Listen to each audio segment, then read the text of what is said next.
Hello! Welcome back to Footnotes.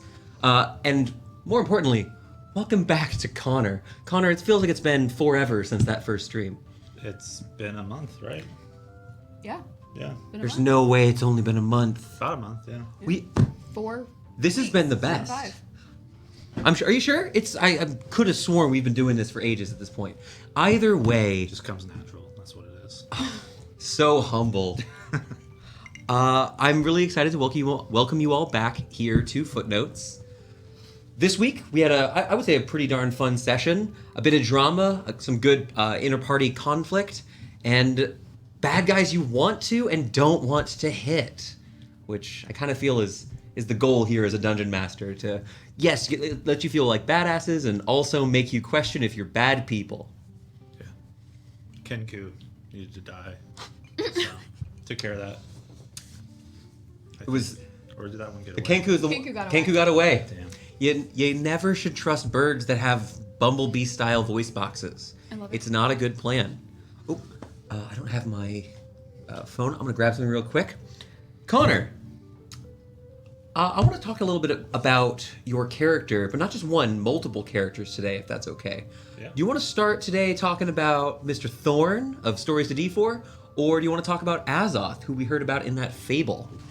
We're already talking about Elts, so let's go with Thorn. Sure.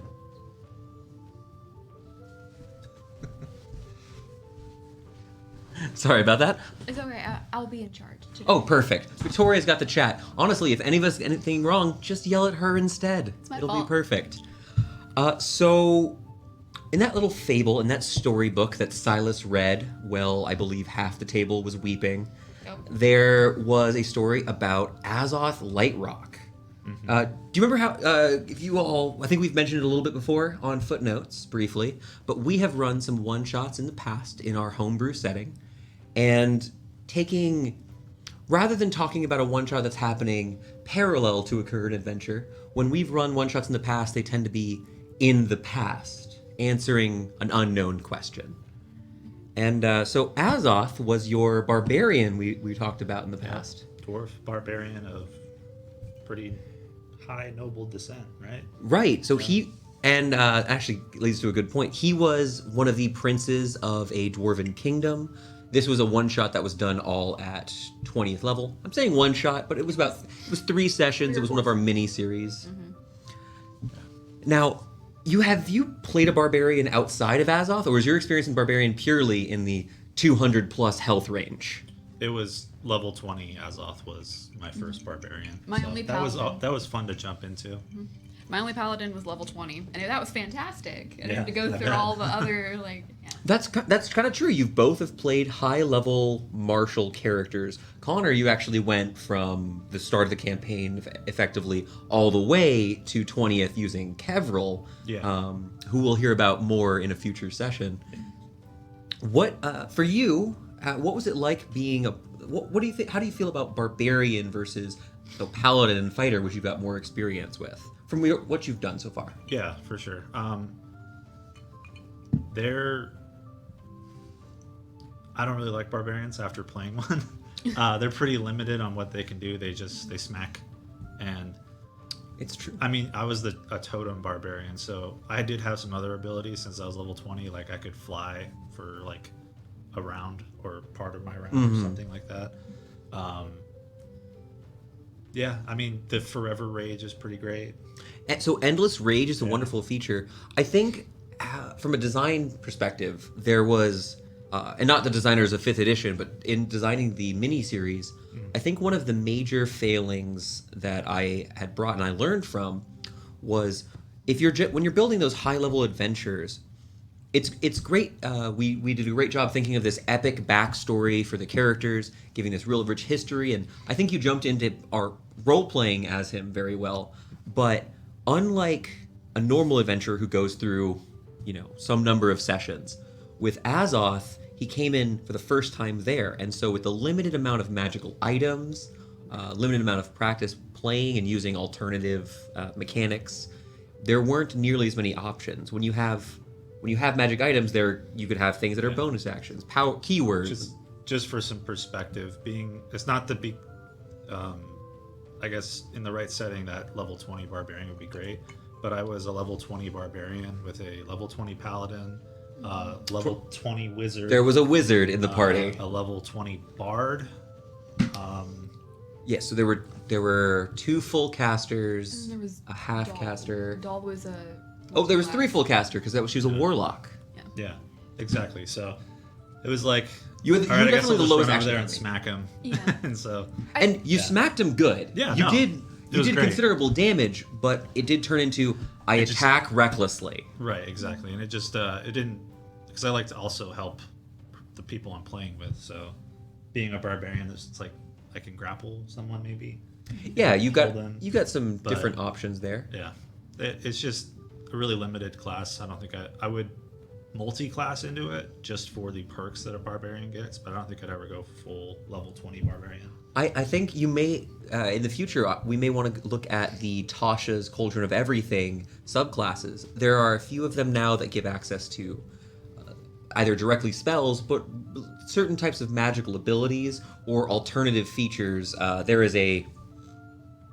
Is it fair to just call it a JoJo barbarian? I do love every JoJo subclass, so yes. Everything is a JoJo reference if you squint hard enough. I wanted to stop and say thank you, Kate Rebel Scum, for subscribing. Oh, thank you so much. I don't know if we have the pop-ups in this view, do we? I think so, but I'm not certain. Well. We thank try you. not to look at the feed, or the camera feed, because, well, I saw it pop up here and I'm like, oh no. Well, thank yay, you so much. We really appreciate your support, and we're looking forward to that one shot later this week. Yeah, that was actually where that my monstrosity barbarian. You have That's you a have monstrosity in in a it. one shot we're doing just as a home game. You have a now you don't even have just 2 classes. No, it's 3 classes from a multi-class. My first multi-class ever, and I just went full force in there. Because I said, oh, okay, we have some restrictions on character building. Well, I want to do a druid, but I can't do full druid, so what goes with druid? Wild-shaped barbarian, you can rage. You've played from 1st to 20th level. You've played in 5 to 7 different mini-series, other systems, and you've never done any multi-classing. Right, I've never multi-classed. I always go straight, man, even in it's video free. games. It's Even very in video free, games, I don't. You're our big multi-classer I love normally. multi-class. I can't. I know that I'm not supposed to judge a class by the capstone, but my brain gets hooked on that capstone, and I'm like, I know I could dip, but I don't want to miss it. So I said, okay, you know what? We're gonna be a barbarian and a druid, and we got to talking, and it's like, oh, well, do you want action surge? So I'll take that too. yeah, so I was like, let's just collect fighter as well. I think also, to your point about playing that 20th level barbarian, it kind of was not the same thing, but whenever you play 1 through 20 or you play for a while and you get to level up, you kind of get to know that character and you get to fight for all those extra abilities you have. Yeah. Because like getting to the next level is a bloodbath in D&D sometimes. Right. There's Yeah. jumping into a level 20 character isn't that like level of, I guess, nostalgia because Yeah. you've built up to that point. I had to, for my character, give myself a gimmick to get into this new character that was We already loved established. Nyasa's gimmick. Yeah, I used metaphors or mixed metaphors to talk, like completely screwed up all the idioms, and because I was not native to speaking common, it was like my 3rd language. So I just said, you know what, I'm just not gonna get metaphors. Yeah, especially that took place in the past in our setting, and so it was kind of fun. You're playing Nyasa. It was very early on. We hadn't had very many Dragonborn yet appearing in the campaign, and so sort of like how we build. I believe we talked with Clella about how new characters can help build organizations in your world. Because of Nyasa, we talked, and Jeswin as well. We talked about what's the place of the Dragonborn in the world.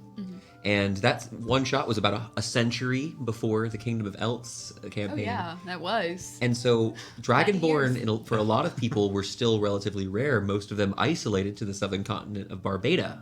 Yeah, so it was fun to kind of build that out. But I do agree. I think some of it was because I also was used to playing a bard that Yeah. has like 85 different bonus actions. Like Yeah. everything is Action economy is great. It's such a good thing with the bard. But so I went in and I was like, I've got all this cool stuff that I could do, but either I don't know how it all works together, or I didn't, fight for it. Because getting to level like 5 as a bard, 10 as a bard, 11, you just keep fighting and getting all that new cool stuff. Yep. Yeah. I think would have You can also support helped the barbarian. during the Yeah, adversity. for sure. All the strife that's going on. You've gravitated towards support classes as a general thing, even though it's never at a loss of something else. You just tend to like having the options.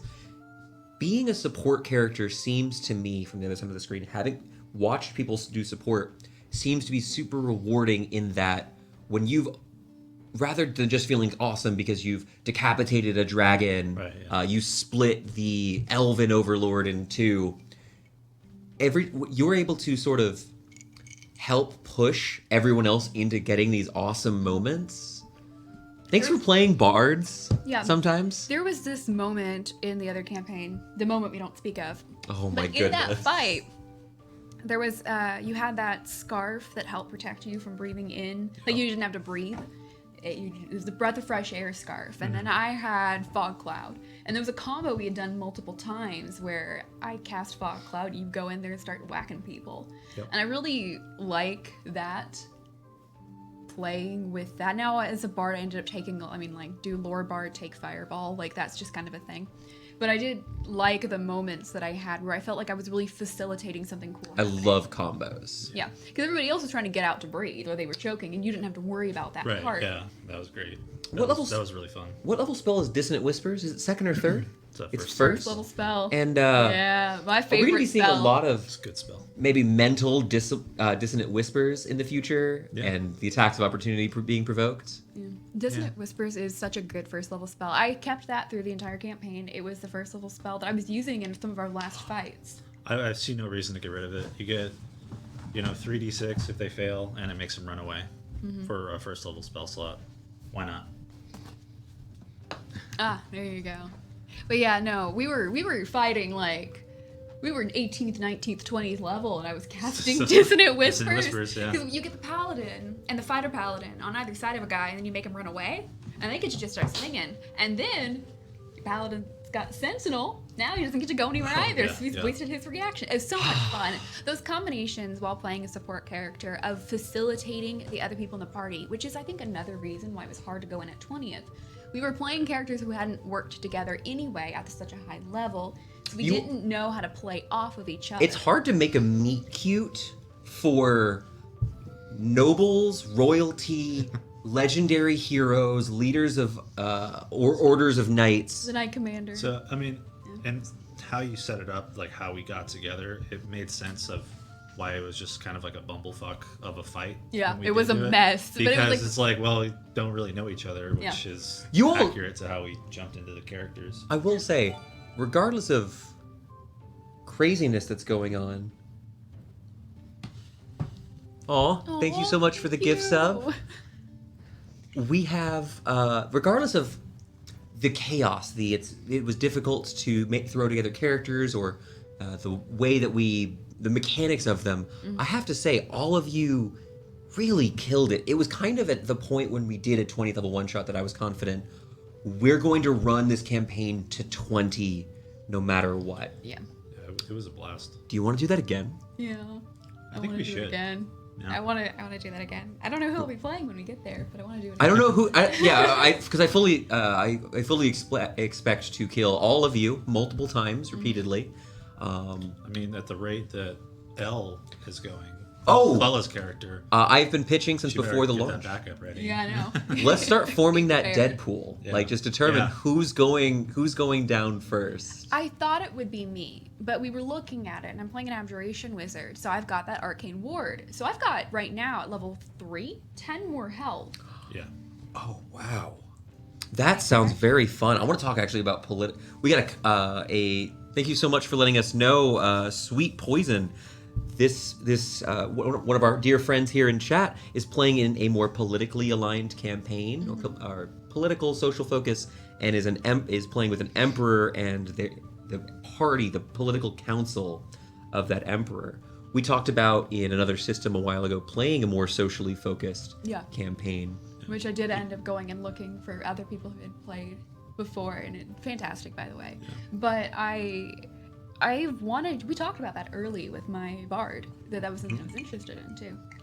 Yeah, even in our first campaign, we played characters that were like, they were called blades, and they're like the hand of the king, essentially. Yeah. So the sword arm of the king, yeah, he wasn't holding his own. Yeah. Yeah, so the blades have come up. They've been referenced a little bit in our streamed campaign here. with the magical powers you receive from those tattoos, that's actually what was, as far as you guys know, was what's been created by elves and one of their big, powerful magical items they make. And so, I'd be interested in playing a very heavy, high intrigue political game. I think, though, if I were to run one personally, I kind of know myself. I kind of know what I like, or what at least is easy for me to conceptualize. And I'd be like, okay, so I'm going to push forward some ideas, and they're going to be assassin builds, shadow bards, and like really push in this, like, maybe you are like in a member of a court, but you've got like the secondary set of skills that's a little bit more of that, like, more forceful intrigue and less conversational intrigue. But I would be interested in playing. I haven't really done that, like, truly political. Well, sorry, Konner, please. Oh, I don't really have much. I would think that running that kind of, or even being in that character in that kind of campaign you'd have to take very good notes. Oh, yeah. There'd be Way a better lot notes. of moving gears, so I'm sure I'm is really important. What's the person's name? Sweet Poison. Sweet Poison. I'm sure your characters must have to take very good notes, or if they're not taking notes, you need to take very good notes as well. So. Yeah. Oh man, that one time you say an NPC's name out loud, or maybe what their position is. Yeah. Yeah, those stink. Don't those random table generators for mid-session when you say an NPC's name and forget to write it down. You go, hey. Oh yes. Hey, what was that name again? This is sort of tangentially related to everything we've discussed, actually. So, name generation, super important. There are wonderful tools online that generate different names that I find very useful. But one thing that I will focus on is I'll have not just D&D races, but if there is a kingdom of elves, that place, I will choose typically I'll choose a real world dialect or a theme. So I may choose a specific language. So for example, in Barbada, several of the kingdoms are named using essentially Turkish words. Not that I can't speak Turkish. The internet is a wonderful place that'll help you with all sorts of things. There are... Can you talk about my favorite? You know which one my favorite is. Are you talking about the dwarves? Nope. The dragons? Nope. Well, you gotta help me out here. Pax Peninsula. That's my favorite place. Are we just gonna do a spotlight of a place in Gren? Because Okay. we can. I'm absolutely I want available you to for that. continue, because this is I think of everything that you've created, there's been so many good moments, so many amazing NPCs, great arcs, but for some reason my little heart goes back to the Pax Peninsula and just It's always gonna be the Viscount, is who we're gonna right. jump to. Okay. Yeah. So there is a location in Gren, which is the continent that all of our games that you've seen here have taken place on. And far to the north, there is a peninsula held to the mainland by a small, narrow bit of land known as the Pax Peninsula. The Pax people they're not elves or humans, but they're orcs. Some half-orcs, but primarily it's a full orcish race. Orcish nation. No, these are my favorite. And the Pax, or the Peace Peninsula, was actually, this was an offhand world-building comment early on, something that I wrote in a journal noting this was an idea that I had that I told the players. So similarly to how Sweet Poison mentioned they do a text-based campaign and so are able to kind of refer to that, which helps their players. It also helps for accessibility, as I mentioned, having players with difficulty with hearing. So that's really props for putting the work in as a DM. That's a lot of work. Yeah, That's awesome. smart too. I'm a big DM prep. I keep a lot of prep, even though I do improv here in session. It's very important to me to know my world building is locked in. And so when I made something up, probably session 6 or 8 of a 100 session campaign, I wrote that down. And I took that idea and I went, well, what's interesting with orcs? Because we always talk about orcs as they're mindless bloodlust and maybe not the greatest of history in the real world of why we have orcs as a fantasy trope. Mm-hmm. I actually wanted to focus on, well, let's not deny anything. We have angry orcs. You were attacked by orcish hordes at least once, but a group of them. Volcano attack. That was a lot of orcs. Oh yeah, the Knights of Green and Gray were strong. Yeah. But in our case, what if a group of these orcs who had been dominated and defeated or controlled by a warlock or dark wizard had broken free eventually, what would they do next? And so the Pax Peninsula are essentially Roman legionnaires with a focus on peace. They're a people who do not carry weapons. Steel itself is a harshly controlled resource, but they are trained to suppress blood rage, to fight against extraplanar threats like demons and devils. And the big distinct mark that I think was one that you liked a lot was that no Paxi orc dons a helmet until war has been declared. Yeah, it was how regimented the society felt as a player. You get this information. We never really went. We had interactions with people from the Pax Peninsula, but we never went ourselves. And it was a stone's throw away for a significant portion of the campaign. Yeah. We could have just walked there, but we never did. And so getting to meet people, and a couple people, Gisero, Viscount Gisero Tyrannus. Yeah, we loved him. A slant, of course, on Cicero, but he, both him and his brother Gaius were major players as a sort of. It's very good whenever you make a civilization and organization to have someone who is representative of that and someone who's very much not. Yeah. It's simple, but gave you a course to go. Yeah, it was fantastic. That I know is one of those. It was because we watched it grow. I think possibly in time with your thinking about it growing. So like as we ran into more people again and again, we got a little bit more information, and that's kind of the fun of some of these D&D settings or situations. You may not go to the place these people are from, but you start to learn more now going into campaign 2. I'm like, I know we don't have any reason to go, but man, I'd love to visit there for a mini series. I should finish up a more a map that I'm comfortable having be more public facing and get Gren visible. I think You should. I've finished up a map for the project we're working on. Victoria, what do you think? Are we going to get to announce that someday soon? The specific system. We've already announced Yes. we're going to be doing. We're going to be doing a new thing. I think we've said the type, just not the system. Yeah. We're going to be running an audio-only podcast in the very near future of another campaign. Now, nothing's changing with the Elts campaign, but it's not that this upcoming podcast is not going to be a 5th edition Dungeons and Dragons game, but it will be in the world we know. So, And places, systems. To answer that question, he, him, she, her. Oh, always fine to ask pronouns, and also I think we have our links down below to our Twitter, and it should all of us should have them listed as well. Thanks for asking. I love making. Also, just adding on here, I love they had a player who had something they wanted to do, and so their DM actually went and worked on a table for like genetics and such. Just ways to tweak their character in a very fine sort of way, which I think is very fun. It's been fun to see what other people in the community have made too, because I've come across some things that I'm like, this is really great for like the extra compendium about wild foraging mushrooms and flowers and other herbalism. I thought that was so cool because I was like, I know that we have an artificer, an alchemist who'd be really interested in that. Yeah. But I'm also just like this creep that goes around and picks up stuff off the ground and puts it in pouches. So for me too. Oh, you're a gremlin for sure. I'm playing a very distinguished noble wizard that picks a lot of stuff up out of the ground. Now, So I just thought it was kind of fun thing, yeah. you want to talk about Laurentius? I was gonna say we were just talking about orcs and how they're kind of portrayed in D&D and how we have that Pax Peninsula to kind of counter that. Well, orcs as a general rule aren't Drow. typically very beloved in our setting, Yeah, but actually, drow even more so. Yeah.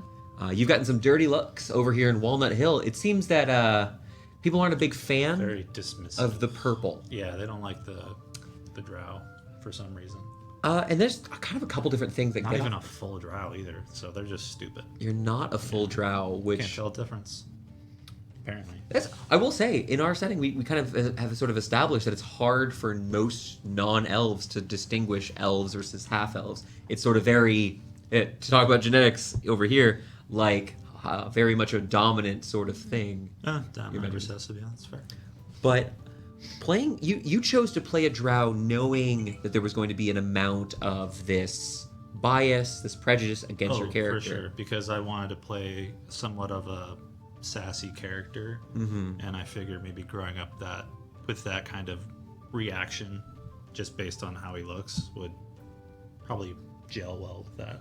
It's definitely one way to get that through. Yeah. We've had tieflings, orcs, and drow, I would say, are the most common disliked groups. And Earth Genasi.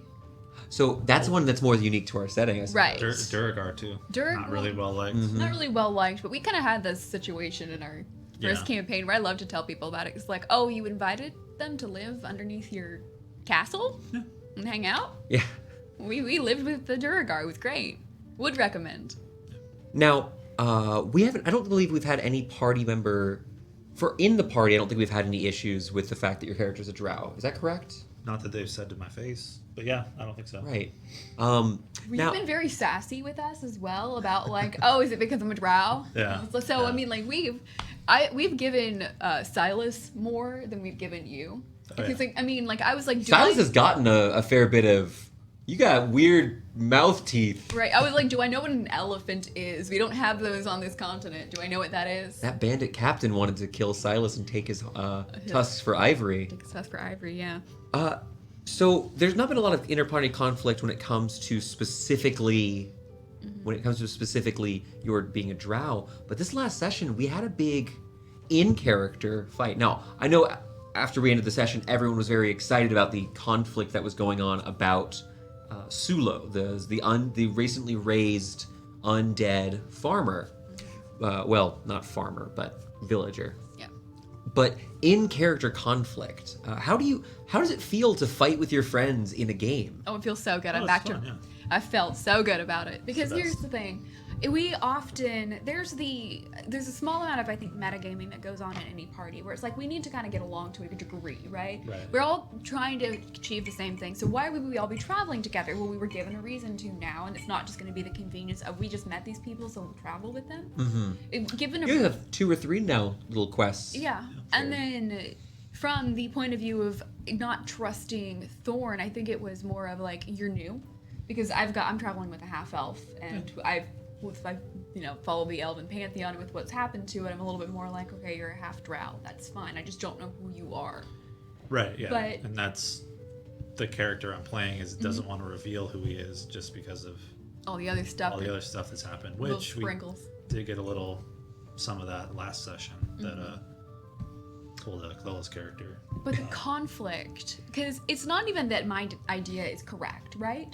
But as Meanie believes it is. No, Right. yeah. So I'm every gonna put my player foot was down. fine with either outcome. Right. As people, but it was how are we going to handle this? And I had to say, in previous campaigns and possibly one day in the future, the party has traveled with NPCs, sentient monsters, just other allies, and it's hard when there's an inter-party conflict when you have as a DM like there's an allied person here who realistically would offer their opinion. Right. And so it's nice at this lower level that I have no person with a voice here. The most I could participate in the Sula was Thank you for taking your glasses off for that. I appreciate it. You're welcome. I had my mouth open for far too long of the last session. But I think you guys came to a fair solution. And so of course Lock him up.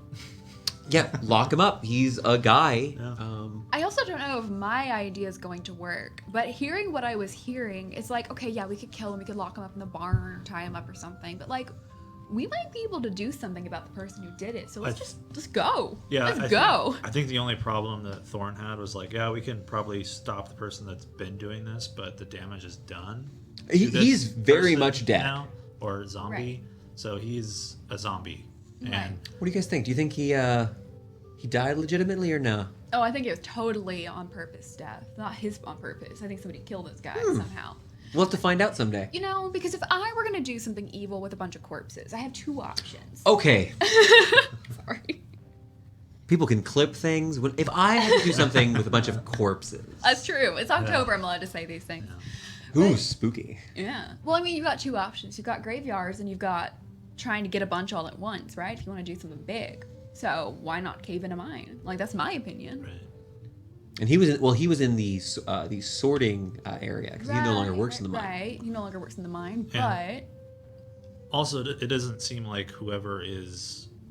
Well, I got that kind of insight that it seems like he's trying to be controlled, but he's resisting somehow. That's worth study. That's, Right, you did some decent checks. That's kind of the impression you have so far. Yeah, that's what I put together. I also just like how different it is. You know, you're given an undead, you smack it, and then it stops being an undead, it's just dead again. This is like, now we have a mystery or something to do or something to solve with this, and I think that kind of thing is also another fun aspect of playing D&D, is that not everything, like you're given this rule book and you're given these monsters and you have background on them. Like we all know vampires and werewolves and, you know, we've got kind of that background, and then you can come in as a DM and say, okay, like I get what's here, but let's just do like a little change and see what we can do.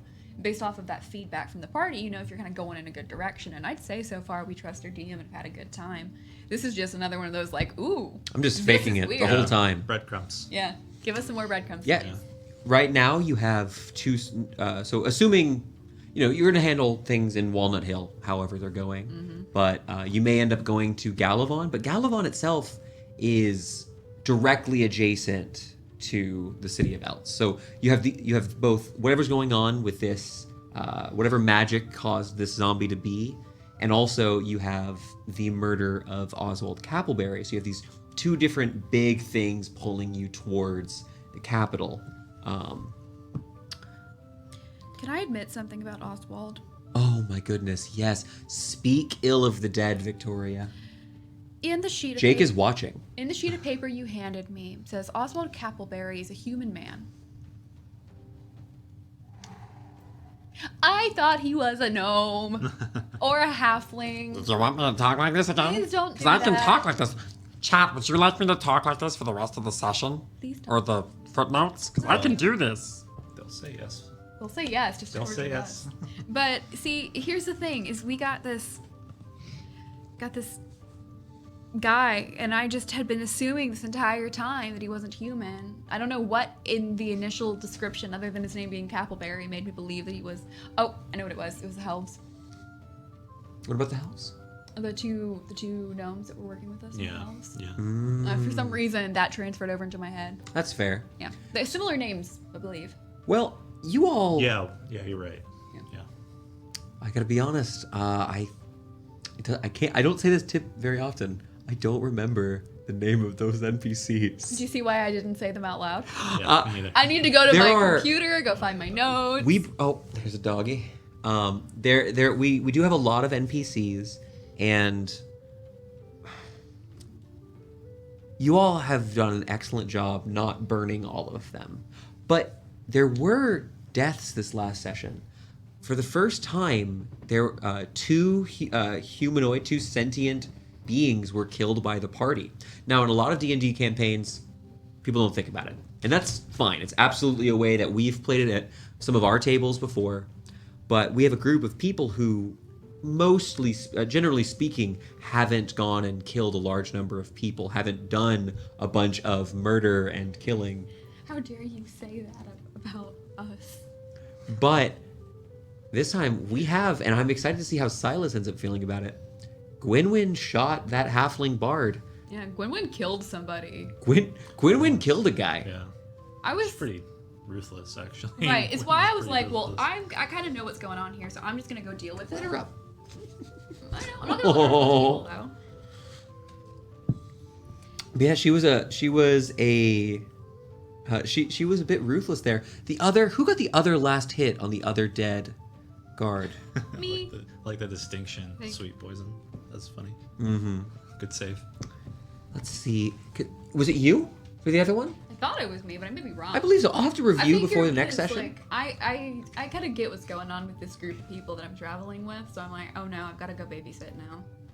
Your character's got a bit more. Life experience.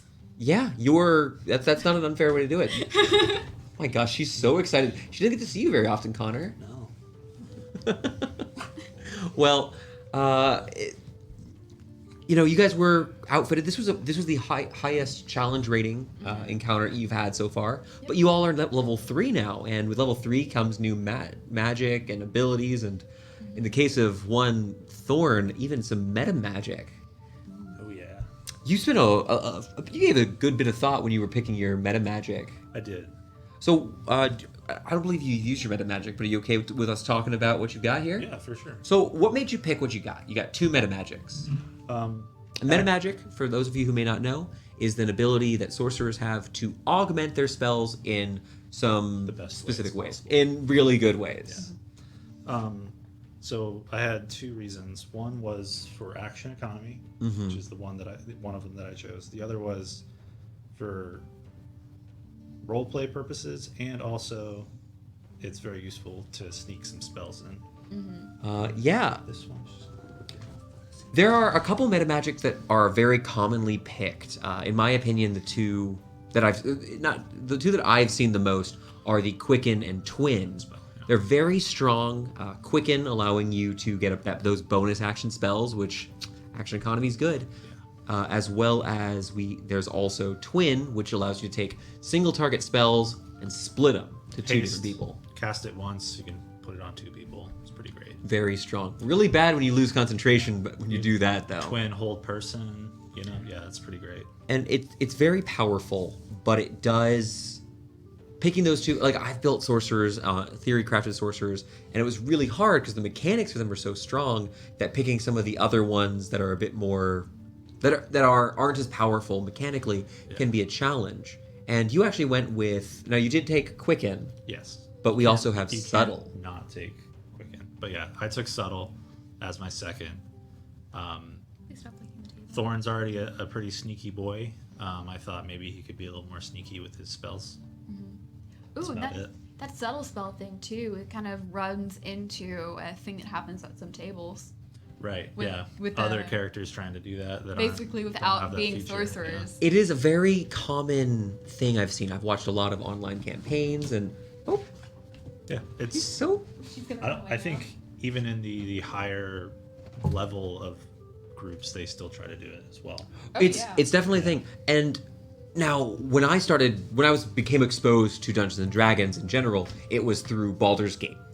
And in Baldur's Gate, you have these people, and if they're casting a spell, they are spinning their arms widely. They are yelling angrily in Latin, and there's something subtle about magic in that state, in that game. That continues to this day. I mean, Wrath of the Righteous came out, and that is very much like bomb, like big motions and people walking to each other and shouting. It's very magic is not a quiet, subtle thing typically. To answer Poison's question, we do have a Discord. I believe it's set up for. It's currently patron only, but we've been talking about what we should do with the Discord. Right. So if you're interested, we do have a link to our Patreon. We do have a Discord for folks who end up supporting us, who prefer to support us that way.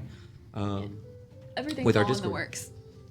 Everything, yes. We're very excited and are learning how this whole streaming thing works. Yeah, and we're gonna delve into podcasting too. It's gonna be great. I'm excited about that because I'm gonna get my hands on some audio to edit. There you go. Now, if we didn't have a sorcerer, if Konner would leave us alone, then we could talk about what possible house rules and ways for us to handle subtle magics. And I think as a general rule, what we've talked about is it's very context dependent, because it's not so much the somatic that we're worrying about hiding. That's a little bit easier. We can talk about somatic. We've discussed using sleight of hand as an option. That's a very common house rule. But verbal components. Verbal components. If you're in a quiet, if the king is thinking on his throne and the whole chamber is quiet, and you want to go over and I cast Charm Person, it's very hard. How do you handle that in universe? Now, there are some spells that kind of say, like, as you're verbal, like you're whispering or you're doing something, like with Disney. If you listen to Crawford on that, that's actually not the whole verbal component. Even on things like command, which has a verbal component, including that word, not command specifically, some of the verbal ones that include you say the words, there's also nonsense suggestion. There's supposed to be magical mumbo jumbo around them. And I think the reason why, because at first I was kind of salty about it, to be honest, like, because I was like, man, like I'd love to, I want to try to be sneaky and like do things, but it kind of, magic solves so many problems, like so many problems that not being able to solve literally every problem with magic is kind of nice. That makes you have to think about, okay, like, if I'm trying to, like, hide and I go start casting a spell, I'm hiding behind a barrel, my arms are coming out from the sides, and I'm shouting in Latin. Like, that's not gonna really do it, right? Correa. Yeah. So, like, Thornton could go sneak up on somebody maybe and use subtle spell and do something like that, but I couldn't. It also goes, so we talked last I like time that Konner is playing an Aberrant Mind Sorcerer, and that's one of the new Tasha's subclasses. With the Aberrant Mind, you'll actually get a version of Subtle Spell. Yeah, Through it's the- actually a better version of Subtle Spell, but it's only for a certain number of spells in your... It applies only to the spells that you get from your subclass. And what is very interesting about that is that, so you'll get these fixed spells through your psionic magic feature, Right. and those spells are still swappable as per the level up rule. Yeah. And so later, you're not locked into the ones you obtained from your bloodline, but the slot effectively. Later you could swap out one of the third level bloodline spells for Fireball and have this truly psionic Fireball. Not Fireball, but you can do other spells. It's only enchantment. Right, yes. Yeah. It's specific schools, excuse Yeah, me. specific schools, so no abjuration, unfortunately. That'd be great. Quiet Shield. No, Yeah, I'm really excited about the fact that I picked Abjuration because I kind of did something weird with my Bard and went Blaster Bard, and now I'm going more of like a support wizard, which I think is cool. You're the first psionic character in our entire setting. Yep. Yeah. The only exception to the only psionic magic that we've ever referenced in our entire setup were illithids, mind Yep. flayers. Which those are so core to D&D's Hand in hand, concept. Yeah. And psionic magic, for those of you who may not know, in older editions of D&D and other game systems, has its own special distinct rules. Now, currently in 5th edition, psionic spells don't exist. There's no mechanical distinction between, for example, arcane and divine. It's Now, just an arcane spell. they're just arcane spells. But where we're talking about, I think we may have to talk a little bit about at some point, and now that'll be in session, what your powers are a little weird. Your ability you're going to be getting later on, psionic magic, is going to let you cast spells breaking every rule that Ismini so rigorously studied. I just will it into existence, essentially. We're going to be seeing that green spike making an appearance. Well, that's specific to Mind Sliver. Oh, is it that's just Mind Sliver? There must Okay. be some other green magics in the future. You know what? That's also another thing I'm having some fun with that I got used to for D&D. Oh, do tell me. When casting spells versus swinging.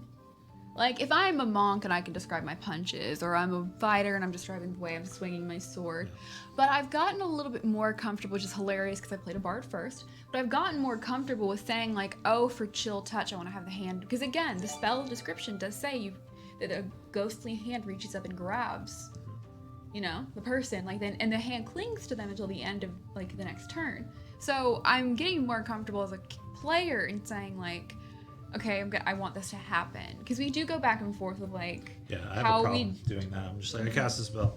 Yeah. I don't describe it. I'm starting to get a little bit more comfortable because I don't want to be like, I don't want to talk for 10 minutes about how I cast a cantrip, but I also have kind of been enjoying being like, oh yeah, I want to like have the hand reach up and grab his elbow. Like, that's fun for me now. Yeah. I think there's a line. I'm gonna, and I apologize if I misattribute this. I'll verify this, Say that on and I'll update on Twitter if I'm wrong. I believe it was I think it was the angry GM who either coined it, or at least is where I know it, the dolphin method of DMing. And I think it actually applies to players just as well as it does dungeon masters. It was this sort of going back and forth between flowery language and quick, simple explanations of the mechanics. So a DM may say, Ismini, you see a pair of orcs charging towards you, but also a lily is grappled. What do you do? So you got a little bit of the description. You describe the mechanics. Right. It's this kind of back and forth between complex and simple. Right, and then in that kind of situation, I think that also the urgency describes a little bit of how I'm doing it, because in that situation where there's two very distinct threats, I'm going to be way less likely to say, you know, I reach forward and flick a bolt of red at somebody and then it explodes into a fireball. I think that's the situation we're gonna be like, I cast this. Someone's touching Illilie, Yeah. they gon' die. Yeah, there's no flowery language. I do love that Fireball, the components are just bat poop. It's Yeah, pretty I love great. it. Yeah. What? Oh, So you just gosh. flick poop at someone and it explodes. It explodes. Yeah. Oh, I feel so bad now that you brought up this. There's a couple of spells that I really like the thematicness to them. One of them is a bit of wool Yeah. for its. It might be sleep. It might be an enchantment spell, but it's pull the wool over their eyes. Oh, I think it's for blindness or something like that. Maybe, and there's also a similar Probably very thing wrong. where We there's do have books. there are a couple copper, like 2 copper pieces is for there's some like a mental spell there for your 2 Gentle cents. repose as well. I like the material. But there are several of the material components in 5th edition are based off of either historical mythology, if that makes any sense, historical versions of magic, or are off of various sayings which the development team have done. Suggestion is a snake's tongue and either a bit of honeycomb or a drop of sweet oil. Yeah. That's lovely. I love material. We don't talk about material components enough in sessions. Right, so I believe right now Sunbeam is a magnifying glass. That's good. Now, So good. Do you use a component patch or are you using a spell casting focus? I'm kind of doing a little combo A, combo B. I didn't. Yes, you've done a mixture. Yeah. And That L was- is full component. That was something I still haven't really decided on. Mm-hmm. Just because most of my spells don't even require somatic components. You're Or, mostly using the somatic verbal and components. somatic. It's just verbal for most of them. And then some have material. But actually, no, it's just verbal and somatic. I don't think, believe for you've most used of a them. material component. No, Yeah. we'll double check. But we did But- pay for the cost of a component pouch just in case. Yeah, so I don't know which one I'm using. I think eventually I would like to use a spellcasting focus. I think we talked early on when we weren't kind of sure what happened to your character to get you to this point. We talked about having a branch that you grabbed from a tree during some events that happened before your character started. Yeah. Might have the same stains as on my backpack. So silent image is a bit of fleece. Oh. Sleep is a pinch of fine sand, rose petals, or a cricket. Yeah, all of those love them. super adorable So ways. beautiful. There's some cute stuff in here. Now simulacrum is just weird. Now we're gonna go a little meta here and talk about. I'm being meta at the moment molasses. about meta knowledge. There's always a disconnect when playing a role playing game about what you as a player know and what you as a player character knows. And so in the case of Mr. Thorne, in the case of Laurentius, we have this knowledge that everyone at the table is aware that Thorne is lying about where he's coming from. It's pretty obvious. Yeah, Not he- even good at it on stream. But that's partially by design. You've done a good job of. Illilie and you have now had a very serious heart to heart. It was really great because we had to see characters come together and like have this shared secret now. But now you guys have always been wonderful avoiding metagaming. But I'm curious from a player standpoint, how is it feeling role playing one of the few things this stranger has told you is a lie? How are you doing, Victoria, with this dirty deceiver?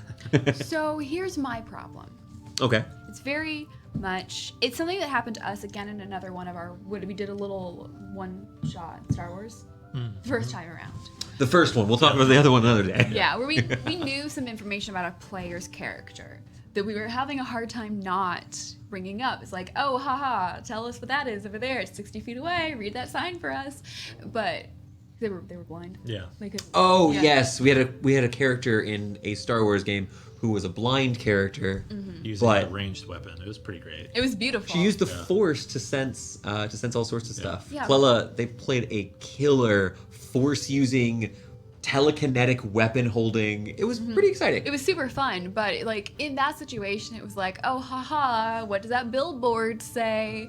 Because like we just thought that like you you can't read computer screens either, so it's like, hey, what does that terminal tell you? But like, we were doing that kind of for fun and kind of poking. Of course. Now this is a situation where I don't know how much poking I can do in session, because I don't want it to come off as in character either. It means he's not going to be questioning you. Things also change when you're streaming a little bit. Right, but the thing is always that line of, I don't want it to feel like I'm using that meta knowledge as my character. And that's a hard line to And you've done a great job. cover, but it's a hard line. It is. still. All of you have been doing. We talk a little bit about after sessions. We check to make sure everyone had a good time. We check to make sure we're not towing anybody's lines. If we're doing something that's difficult, it's been pretty fine here for the most We part. all thought that session was going a different direction. You all thought that the dad was being an abusive father and not an undead monster being magically controlled. Right, we were all like, let's go burn a building down. Oh, Clella was fully ready to burn down the house and pay 1 gold piece for it. I know, I was like, what? You're willing to toss so much money at things, and now you're gonna burn somebody's house down for a gold? For my character, is more like, shit, okay, we're actually at this place that I said I'm from. Yeah. And I don't know anything about And it. it's a dry town. So, and I was supposed to be a bartender here, and there's no liquor. I will say, So I that like was decided going- before you said you were a bartender. Yeah, that is true, yeah.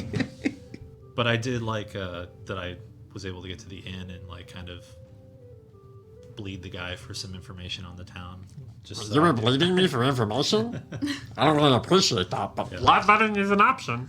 So, the other thing about That's the that... worst voice. I'm so sorry. Like, now we have a reason to leave pretty quickly. Like, we've got reason to get the hell This out place of is also town. tiny. There are Yeah. there are Definitely about gonna 2 lean dozen into that buildings. next session. Less than 3 dozen buildings if you count the farms in the surrounding couple of miles. It is a small village. It's the size categories defined in the DMG and defined in other of the core rulebooks are setting are multiplied out. We go bigger in our setting with the access to more magic, the higher general power level of the setting. But it's somewhere between like a hamlet and a village. It's very small. Less than 100 people, probably. The Alderman Clearcut is a straight edge who doesn't like alcohol. See, I have to make my second admission about that session. In admission number 1, we said I thought Oswald Castleberry was a gnome. Admission number 2 is that I thought the person who showed up wearing the shirt with all the daggers and stuff on it, saying, you have something I want, I thought that was the alderman. No, I thought it was the guy, people trying to steal the painting. So didn't did think- I. I was like, That's what I thought. I was like, oh no, Yeah. the horses. Like, my brain went first the alderman, then I realized we're getting attacked. Like, not the alderman, the horses. I gotta go Yeah. save the horses. I was like, shit, we gotta get to the wagon. There's so when you're DMing now. Okay, we're gonna talk about railroading. And railroading, it's hard. A lot of people have very passionate opinions. You both know that at our table, specifically talking with our players, I do try very hard to avoid it. It's something I like to build this big world where things are happening so that you can surprise me with what the story is going to be. And the consequence of that is there's oftentimes things that happen that I didn't expect. Big example in this one, their entire plan of attack changed a little bit, just kind of peeking behind the screen here, because the wagon and horses weren't here. I had fully expected to be making some stealth checks, unhitching a horse, but instead they were attacking you all while you were inside of the home already. I wasn't able to lure you outside because there was very clear Elle was gonna fuck up that guard, or the bandit rather. Yeah. And that's Not bad. None of this is bad. Right. That's all good. it's difficult sometimes. It's like, oh, enemies, fight, go. Oh. There's not very often where my brain tells me to slow down and ask a question. I rolled killer stealth checks. I was like, I have grenades. I can huck grenades into the party. That was fun. What? It was the orc and the halfling are the only ones. You guys just didn't kill the humans. Wow. And the Kenku. The Kenku got And the away. Kenku. Kenku got away. Would have murdered them. Run! I had a very short sheet of phrases for him. Do you have like mapping? It's like this one's in this voice. Yeah, it's hard. Yeah. It did have. I can let you know this because I don't believe it'll come up. It did have one expression I was sad I didn't get to say because the well, a plan that won't come to fruition didn't happen. But it was going to have a certain expression. I don't know where he heard about it from. It was, man, I'm pretty. Oh God. Which there was going to be a bit more deception and a little less overt aggression in the original plan. Did this Kenku wear sunglasses and have a pompadour as well? You didn't take off his hood. You'll never know if he, in fact, had bleached feathers and a pompadour at the top. Had cigarettes rolled up in his sleeve. Did Johnny Bravo smoke? I don't know. No, I don't think so. He's a. I feel like he was relatively straight edge, all things considered. Oh, but now we're talking about whether or not Johnny Bravo was straight edge. Well, so, yes. welcome to Footnotes, Stories our Dungeons and Dragons after Spoiler. show, where we talk about fantasy racism, railroading, and Johnny Bravo. Spoiler, that's going to be our podcast. Oh, it's for Johnny Already Bravos. came out.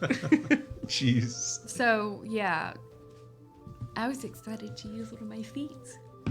Ooh, Warcaster is very strong. Yeah, I couldn't help myself. My apologies. Yeah, no. I couldn't help I myself wanted from to take taking it too. again. Yeah. I needed it. I think I've come to Like- the other side of the whole balanced or broken situation in that. Now, I think it's wrong for DM, at least for how I run. I don't build encounters to counter you. I don't like the idea of, oh, Victoria picked Warcaster, so I'm going to make sure that no one ever bothers getting close to her and leaves to provoke Warcaster. That's not very fun. It's why I got close. Because I was like, I'm gonna make sure this happens this time. It didn't happen because I cast shield. I have the challenge rating system is useful, but I have used some modifications. I have a little internal spreadsheet that I use for my own benefit, and there are certain things that I evaluate to calculate an effective CR. And one thing I will do is I've categorized some of the different feats and magical items. I've given them like scores internally. Warcaster, great weapon master, incredibly strong feats, and those sort of things get a slightly bigger bump. And so, Master. Polearm Master, Sentinel. When did I have to deal with 2 Sentinels? I had to deal with 2 Sentinels Polar recently. Master, Sentinel. Done. It was the Helves. We ended up getting a second Sentinel right at the end of the Helves, which Was that you? Or was that Jake's character? uh, Oh, Clella's character? it was a rate. Okay. But all in all, feats are a really great system. We do use them. They are an optional rule, so if you're a player, make sure you talk with your dungeon master before assuming you can take a feat. But in our opinion, I think feats are an essential part of making 5th edition a fun system. 5th edition has a little less customization than some systems, but the trade-off is the ease of play. And so adding in that feats, it adds a little complexity for in-character choices sometimes or in character building choices. But it does add that customization back. Gives you something else to do other than just bump your stats. Yeah, I didn't know that feats were optional until just now. So Yeah, they're an optional rule. Now, they are described in the player's handbook rather than most optional rules, which are in the DMG. We don't have any banned feats at our table. We have some famously powerful ones, Cook. and Bancook. we have some famously underpowered ones as well. Zyrus does not have Sentinel. Zyrus does not have Sentinel. I don't recall exactly. One of our campaigns, we ended up having a double Sentinel Who would have for been? briefly. It would have been with Jeswin. I actually believe it may have been the Helen when we had Clella and Jen when I ended up running into double Sentinel. That might have been it. The specifics of that were having to deal with a double Sentinel in the past. I promise you, as a dungeon master, that is the hardest. That is the hardest combination I've had to deal with. Sentinel, and then like Warcasters. And I've fought against a party with 4 full casters at 20th level. But double Sentinel, if you have any intention of having having a boss that's both mobile and has access to strong physical attacks, Sentinel is incredibly powerful. Oh my goodness, that reminds me of something horrible that I used to do. Tell me. I had Warcaster on my bard. I had Dissonant Whispers on my bard, and I had very high AC and health on my bard. Mm-hmm. And I would also sometimes be standing next to somebody, and on my turn cast Dissonant Whispers, and then when they ran away, Just one. cast another spell again. That was I got my attack of opportunity because they moved out of my square. Yeah, and so there's a lot of we talk about Messy stuff you can do combos. there. Yeah. In general, combination abilities are great. Even if in character you don't necessarily know about these fun combos, sitting down with your party and talking about ways that you can work together kind of ends up bleeding into this very fun combat environment. We actually saw a little bit of that here with Silas performing one of his new Battlemaster maneuvers. Battlemaster, one of the best designed. Yeah. I loved my Battlemaster. I didn't play for it was short, but it was great. I don't know if we talked about it here or if we talked about it with some friends we spoke to in a Discord call a while ago. But the Battlemaster subclass, in my opinion, is so well designed, so fun to play that we almost banned Battlemaster and made a homebrew system in our home games for the maneuvers for the superiority dice to become a core part of the martial experience in 5th edition. Fighter. That really is like the fighter. Now, granted, whenever I picked fighter for that miniseries, I didn't pick Battlemaster. I picked Rune Knight because I did some nonsense. Rune Knight's great. Rune Knight's It's so good. great. It's so cool. But it is one of those things that, like, oh man, I had a polearm, I had a glaive. Just take the okay. combat superiority feat, and then you get Yeah. Yeah, but Also in Star Wars 5e, which I'd really love to get us some of that here on the channel in the future. And chat, let us know if you'd be interested in seeing that system at some point. You do. Please, It's awesome. it's really well done. The people who put Really the well done. Yeah. thousands of hours went into work at both doing some balancing, really bringing the energy of Star Wars in, bringing that mechanics without. It is high powered. I want to So the new KOTOR that's coming out might be disappointing, but you can always play the Star Wars 5e and be just as happy. The very I refuse to accept any reality where a KOTOR game isn't bomb. So I mean, yeah, I don't know how they could just go from the. Anyways, that's another subject. Sorry. we're gonna have a different day for you two. we're gonna start a holy war about the Okay. old Never mind. the I old go- D&D Star Wars games. I go back to my original podcast pitch. We have at least 2 people sit together, hopefully 3, of different tiers of knowledge about something. A big fan or knows a lot, it has familiarity and knows literally nothing, and let it go in the opposite direction of explanation and talking about it. So I could sit here and talk about like stuff I have known nothing about, like with people who know about it and either learn about it or And I be could talk about- really wrong. And I can talk about something that I know a lot about, like, I don't know, Polly Pocket. Leave me alone. I was the Polly Pocket fan, not you. We're gonna get into But that. Star Wars, the reason I mentioned Star Wars 5th Edition was actually that Star Wars 5th Edition actually took the Battlemaster maneuvers, and they are very commonly available to multiple classes there. And Jedi, Sith, Force users are not the same way that in 5th Edition you can play a fighter, barbarian, and still feel very effective. That you can play a paladin and compete with your party wizard. The Force users in Star Wars 5e aren't better in every way than every other class. They did a great job, in my opinion, kind of balancing.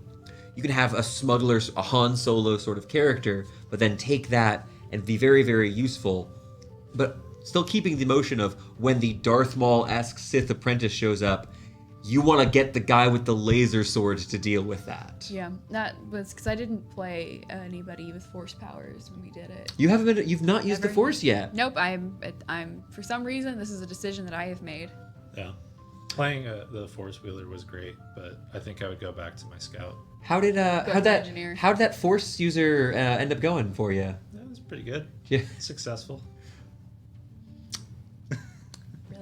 Really, I've had 2 characters die ever. I killed one of them. Yeah, you did. It's very fun. It's a very. I would always advise caution to any sort of PvP in Dungeons and Dragons. We ran a one-shot with a group of dark side characters in Star Wars 5th Edition, and that session essentially ended with our dear friend Konner as the final trial as a Sith apprentice, pushing his companion who had earned I would say some trust Oh, for sure. I was very out effective. of a ray shield and into the vacuum of space. Yeah, I got to thank you for feeding my nightmares for more years to come, because I'm terrified of space already, and that's how you killed me. Yeah. Thanks. Yeah, it's fine. Thanks. You couldn't have used your laser Look at sword. what happens. What's like the theory of what happens to your body in space. I'm not going to. Yeah, we don't need to talk about space boiling. Yeah. We're good. But yeah, so despite the grim note there, really, Actually, I would say this is kind of a theme, similar to how we had a player killing a player in a one-shot, or we had some heated debate in character. Dungeons and Dragons, tabletop RPGs, just role-playing, improv in general, even when dealing with these sort of negative emotions or darker situations, can really help bring us all together. Oh, yeah. Roll dice, play games. Meet people by pretending to be somebody else for 3 hours a weekend. Or It's kind of like longer. high school. Oh gosh. Well, do we have kidding. anything else we want to? Do we want to save things for the future? Do we have anything else before we sign off? Wow, I have nothing to plug, nothing to do. Just, I was like, do I have? Can I plug someone? Go. Is it Roll for Romance? Yeah, it's absolutely. Yay! Go check out Roll for Romance. Go do it. They're fantastic. They are on Twitter. They're on. Actually, I only really use Twitter now, so. The But podcast. they're on YouTube. podcast apps everywhere. Beautiful. It's fantastic. Just the funniest, most Funny, charismatic, Right. and they do a great job of.